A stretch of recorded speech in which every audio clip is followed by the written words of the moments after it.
honest, committed, demanding, generous, talented, business savvy, people smart, and humorous are all words that describe my guest, University of Iowa's head football coach Hayden Fry. Since coming to Iowa in 1978, the football program has met with tremendous success, heightened visibility, and phenomenal growth. Coach Fry and his teams have won more games than any of his predecessors. The record speaks for itself. 3 Big Ten championships, 3 Rose Bowls, 2 Peach Bowls, 2 Holiday Bowls, a Gator, and a Freedom Bowl. Hayden Fry has earned Coach of the Year nationally, regionally, and in the Big Ten. He was named the 1985 National Coach of the Year by the Golden Helmet Club of Seattle. Also in '85, he received the James Arneberg Memorial Award for Distinguished Service to college football. And in 1990, Coach Fry was picked by his peers as Region 3 Coach of the Year and again named the Big Ten Coach that year. Hayden is an active member of the American Coaches Association and has coached several all-star contests. He supports various philanthropic activities and organizations. He has 1 daughter, Robin, and 4 sons, Randy, Zach, Kelly, and Adrian. His wife, Shirley, has 2 children, Brian and Jamie. One of the gifts Mr. Fry, his staff, and players have given this community and state is that on a fall afternoon for 3 hours, we forget our personal problems, our national problems, and gather with a sense of community and a common purpose to cheer a great team and a grand university. Thanks for coming to share your story and tell me your story. Your story begins in Eastland, Texas, February 28, 1929, where you were born. Did growing up in West Texas shape you in a special way, do you think? Oh, I don't think there's any question about it. I've always said that the people living in the Midwest, particularly Iowa, are so similar to the people of West Texas. They either love you or they dislike you, and they tell you. And I can live with people like that. Did your grandparents settle there, or great-grandparents? My wife has traced the family tree back, and it's quite interesting. She's gone all the way back to Benjamin Franklin Fry with George Washington at the Battle of Brandywine. He was a 7 feet tall chaplain, all the way down to another 6 feet 9 inch Benjamin Franklin Fry, who was a chaplain with Sam Houston at the Battle of San Jacinto in Texas independence from Mexico. But it's very interesting through the years, and obviously I'm not that big and not quite that religious. But you're tall. I think you're tall. It came down through the genetic code. You went to Odessa High School in Odessa, Texas, and many people might not know that you were an all-state quarterback that led your team to the 1946 high school championship. Did your family get to see you play? Do you have any sisters or brothers who... Yes, I have a sister, Margaret, 10 years older than I am, and my mother and father had the opportunity to watch Odessa play. We had a great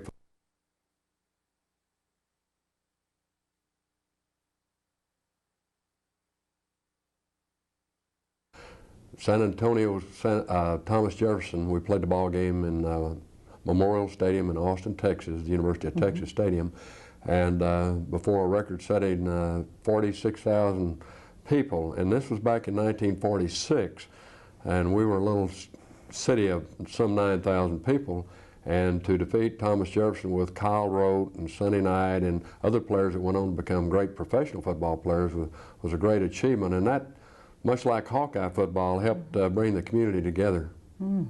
You went to Baylor then after graduating from Odessa with a degree in psychology. Did you think at that time you were going to be a psychologist, or did you think coaching might be where you were headed?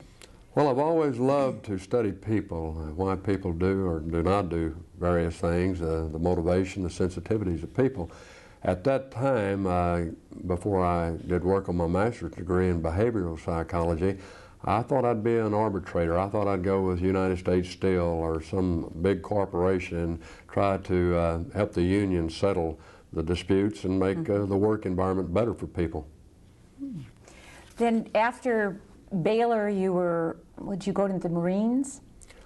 Let's see. No, I had been in the Marine Corps prior to Baylor. I was in the National Guard 4 years, and then with the outbreak of the Korean War, Uncle Sam wanted to draft me into the Army, and frankly, I was a coward. I didn't want to go to war and be killed, so I enlisted in the Marine Corps before my draft notice was due.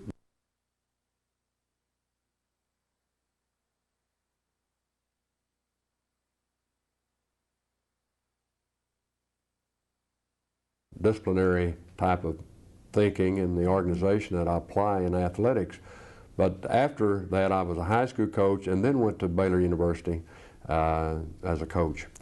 And is that when you broke the color barrier at in the Southwest Conference? No, I didn't do that until I'd gone to Arkansas as a football coach and then was offered the head job at SMU, Southern Methodist University in Dallas.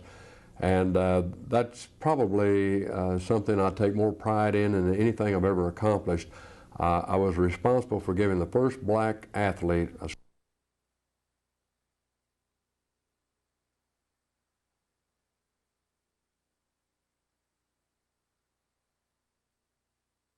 in the South rather than having to come to the Big Ten or the Pac-10. That's remarkable. After SMU, then you moved to become the coach and AD at North Texas State, and you were there from '73 to '78. You turned that program around, and you coached 3 of your sons. Was that harder on you or your sons? Well, we had an understanding that if my sons were to play for me, that they would have to be head and shoulders better than the other young men they were competing with for that particular position.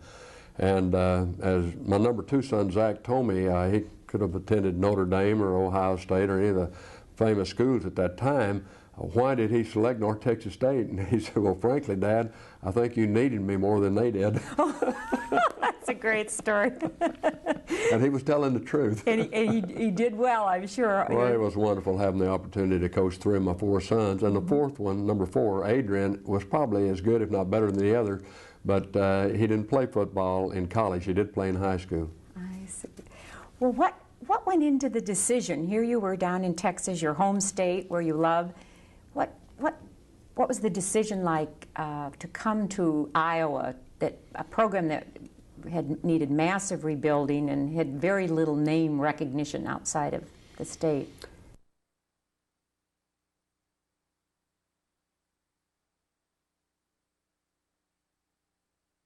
And we had won 10 ball games at North Texas State. The previous year we'd won 9 ball games, and we couldn't get the bowl people to even talk to us, much less appear in a bowl game. And I've always believed that if a person really excels and does a bang-up good job, they should be rewarded. So my coaching staff took a vote, and at the time we could have taken the head job at the University of Mississippi, Oklahoma State, or Iowa. And my longtime friend Bump Elliott, the director of athletics at Iowa, had given me a call on the phone, and we requested film to evaluate at all 3 schools to try to find out the quality of football that they were playing, where would our opportunity be best. Well, anyway, to make a long story short, it was a unanimous decision by my staff that, hey, Coach, if we win at Iowa, we win the Big Ten, we're going to the Rose Bowl. So that settled that. That's how we accepted Iowa. So you've had chances to go so many places. What's the glue that's kept you here? Well, we haven't completed our job yet. I appreciate all the nice things you said at the opening of the show about our achievements, but we still haven't won the ball game in Pasadena. If we're fortunate enough to win the Big Ten and go to the Rose Bowl, then there's a chance of a possible national championship. And I think all coaches really try to climb to the top of that big oak tree, and you want to get to the top of the mountain, and we haven't achieved that yet, and that's a great motivating force. And so that's, if I were to ask you your goal, that's your goal before you step down? Yes, it is. I see. Here you've been coaching now 40 years, Baylor, SMU, Odessa High School, and here we are at Iowa. How do you keep fresh? What keeps you motivated? Well, it's very easy. The young men today are so diversified. They are so intelligent.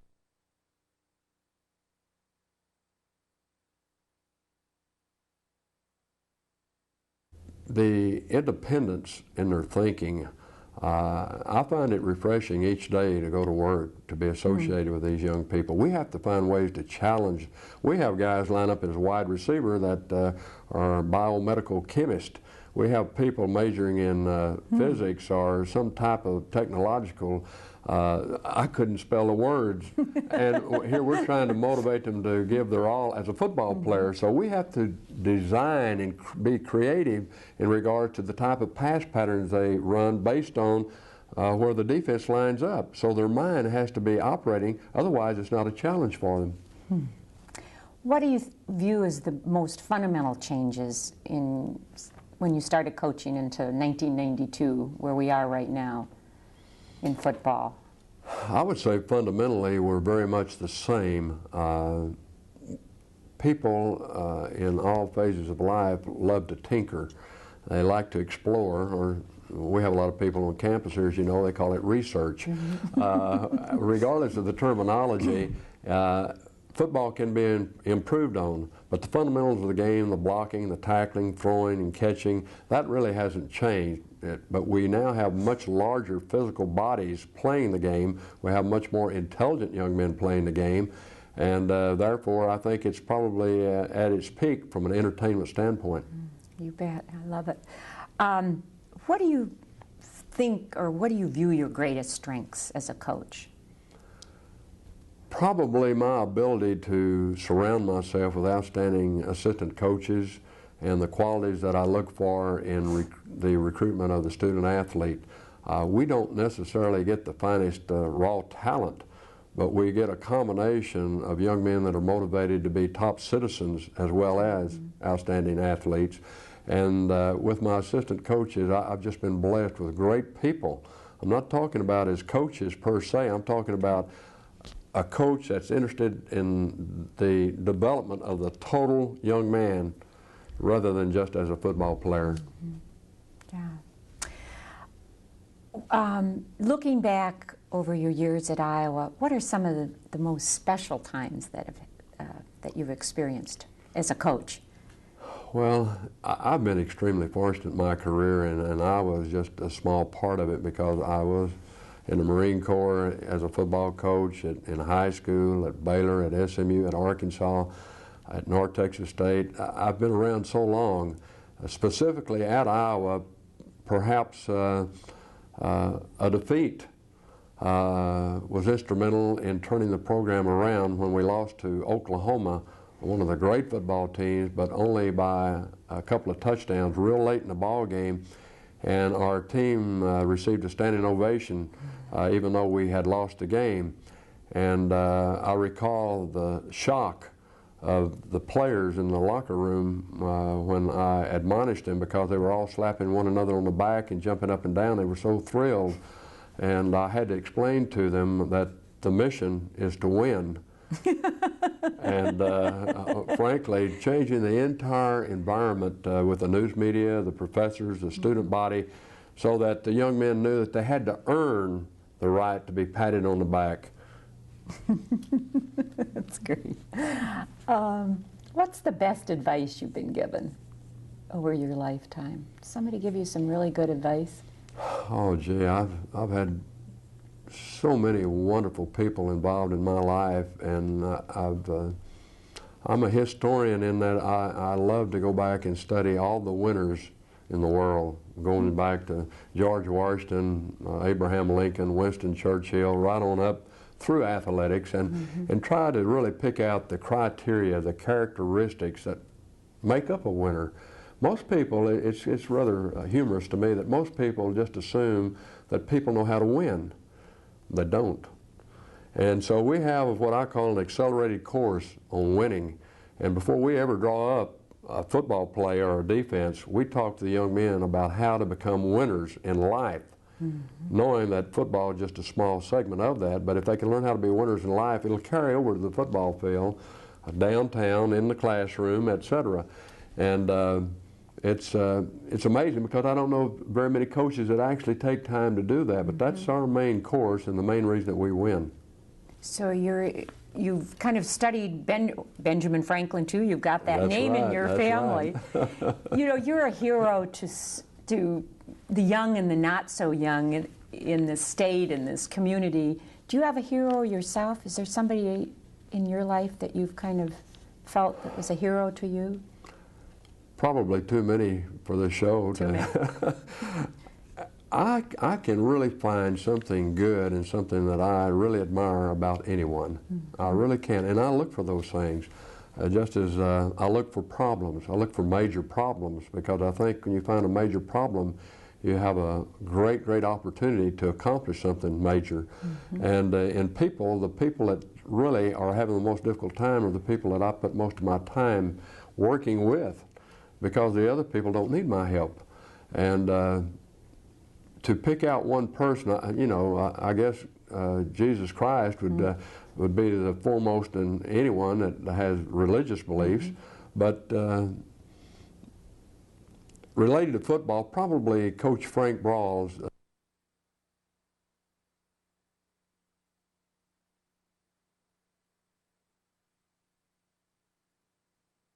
What was he like, or what is he like? Well, he was extremely intelligent. He was an engineer graduate from Georgia Tech. Mm-hmm. He's the type of man could walk into the film room in a football game being shown at the time. He could watch one play, turn the projector off, turn the light on, walk to the chalkboard, and diagram each player on both sides of the ball. That's 22 people, and tell you exactly what they had done in the previous play. Now, you talk about a photographic memory. Yeah, I was going to say. Or 20 years later, after a ball game, you could ask Coach Brawls, what did the University of Texas do on 3rd down and 2? They were on the right hash mark in the 4th quarter going into the wind. Do you recall a play? Mm-hmm. And immediately he could tell you the exact play, but also what the Arkansas players did or did not do. And I've always been amazed at Frank and his ability to see something and retain it. So you came across him just... He recruited me out of high school, out of Odessa High School, to Baylor. He was the backfield coach. Oh, okay. He later became the head coach at the University of Arkansas, and then I joined his staff. It's a wonderful story. What contribution do you feel most pleased about with your coaching at Iowa and what you've done here? Is there... I think probably the thing that's had more impact is that the people of Iowa, since we do not have professional football and we've had an economic drought and the problems that the nation has and so forth, I think probably the greatest thing that's happened is the identification by the fans to the football program as a winner. And they can come out on Saturday afternoon for 3.5 hours and forget their problems and their troubles, as you discussed earlier, and identify with the Iowa Hawkeyes that that's their team. And many of the people did not attend the University of Iowa, but there's a real positive relationship. And it seems to elevate everyone's spirits. It seems to motivate everyone to try to do better and become a winner. Absolutely, I agree. That brings me to the question that I remember boarding a plane and sitting behind you and then watching all the people get on and know who you were, because everyone knows your face, and then stopping and wanting to engage you in conversation and talk to you. And how have you managed to kind of stay calm when your space and privacy is constantly invaded? Well, like everyone else, I've had to learn to do that. When I first came here, my wife and I went downtown Iowa City to enjoy our dinner. And about the time the steak was brought out, we had a line of people through the restaurant down the street. And everyone would tap me on the shoulder and say, "Coach, I don't want to bother you," but would. Right. And she could see that I was a little bit irritated. And finally, the people that were about to approach us got into a conversation, so we had just a slight break. And she looked across the table at me and she says, "Coach, you think you've got a problem. You really have a problem when they don't want your autograph." And I'd never really thought of it that way, and it makes so much sense. So since that time, I've really gone out of my way. I mean, little children, the older people, the letters I receive at my office, I answer every one of them. I give them special attention because they really do want to identify with our program. But you can't go out to eat in Iowa City very well, can you? Well, we actually don't. Yeah, I was going. I don't have much time to even No. eat at home with all of the. I have a tremendously heavy schedule, and but it is enjoyable because the people are so sincere and so friendly. I've read a lot of memorable quotes that you've said. One was, the football program is just a part of the total university family, and we're striving to bring positive recognition to the University of Iowa through our football games, no more, no less. But then there's your quotes like, all the hay is in the barn, as far as I'm concerned, come game time. And my favorite is, you've got to dance with the one who brung you. You're a paradox. You're a little country, and you know. Very definitely, yes. Very definitely. If you had the opportunity to be raised in West Texas, you can't get away from that. At the same time, as a coach, I have to try to speak on the level of everyone, whether it's elementary or above. And frankly, I spend 50% of my time trying to educate the educators, because they're not very knowledgeable about the game of football and what it really can do to help the university within its own confines. And we're really small, and yet we receive so much publicity and recognition by the news media that in the eyes of certain people it elevates us up. They think we're big shots, and we're not. So sometimes I do have to talk in a different language to get my message across that, hey, we're just like you are. We're just trying to do the job to the best of our ability. Recognize us as a part of the family. Sure. But you do live in a fishbowl. You really do. But it's enjoyable. Your psychology degree, is that what prompted, did you really paint the opponent's locker room? This is for people who don't read the sports page. Did you really paint your opponent's locker room pink? Is that true? Is that a rumor? No, you know, to me, I have a great sense of humor. Most people don't know that.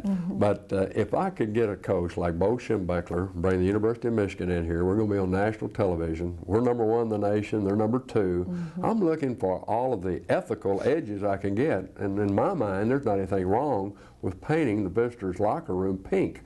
Because I was taught in psychology, that's the most relaxing color. And maybe I can get those guys just maybe take a little nap before the kickoff, or maybe their mind's not quite on the game or whatever. And Coach Schembechler and his staff went downtown Iowa City, spent all morning getting butcher's paper, white paper, to put over the pink walls in the locker room. And in pregame warm-up, I told Coach Schembechler, I said, Bo, I got you. He said, what are you talking about? I said, anyone would put that much concern on the color of the locker room. I said, you can't have your mind on the game. Well, we're very fortunate. On the last play of the game, Rob Houghton kicked a field goal, and we were behind 10-9. We kicked the field goal and won the game 12-10. And I really believe that that little distraction could have been the winning edge. Is that when he left coaching and went into was that the turnaround No, it was a little game? bit later. Was that a little bit? Okay. Besides coaching, you've also, besides coaching here, you've coached the EastWest Shrine Game in San Francisco and the Japan Bowl. Is that a kind of a nice break for you? Do you enjoy that? Well, it's still coaching. It is nice. It's with the top players in the country. And geographically it's different. I've coached quite a few Japan Bowls, Hula Bowls, the EastWest Shrine Game. But I really do that because as a coach I have an opportunity to invite some of my players, and this is great recognition for them. At the same time, you do get to meet other outstanding players and coaches around the nation, and that's enjoyable. But frankly, my motivation for the EastWest Shrine Game is to help the Shriners with all the handicapped children. And that's the most inspirational thing I've ever been involved with. And I know you've been involved in a lot of philanthropy. I was doing research about you. You've contributed to the Special Olympics, the Iowa Alcohol Awareness Committee, the Council for Better Hearing and Speech, Boy Scouts, Diabetes. It's just a few, but the Shriners is kind of your most special one, would you say? I think so. The Boy Scouts and the Salvation Army are real high on my list. I get a real enjoyment out of trying to help people, or to go to the hospital and see people that are less fortunate than I am, and my players do that. And I think it's great for the community that they can see these big guys to come in and talk whatever the young person wants to hear. And it's really inspirational, and I know the medical people here in Iowa City at our great hospital really appreciate our athletes being involved. There's another side of you that some viewers might not know, that you are very involved in a business side. I know you take the Wall Street, at least I read someplace, you take the Wall Street Journal, and that's a part of your avocation.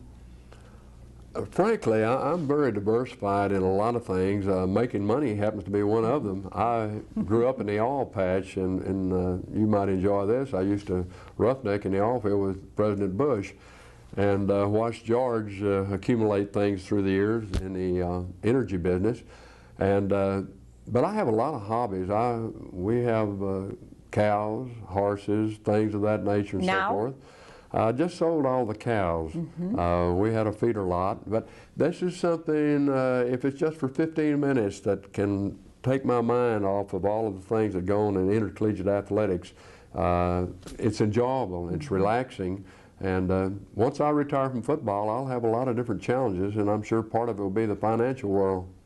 So, a question I was going to ask, what do you do to relax? Are these hobbies and like the feedlot, and what? Well, a year ago, if I wanted to see my wife, I had to go to the golf course.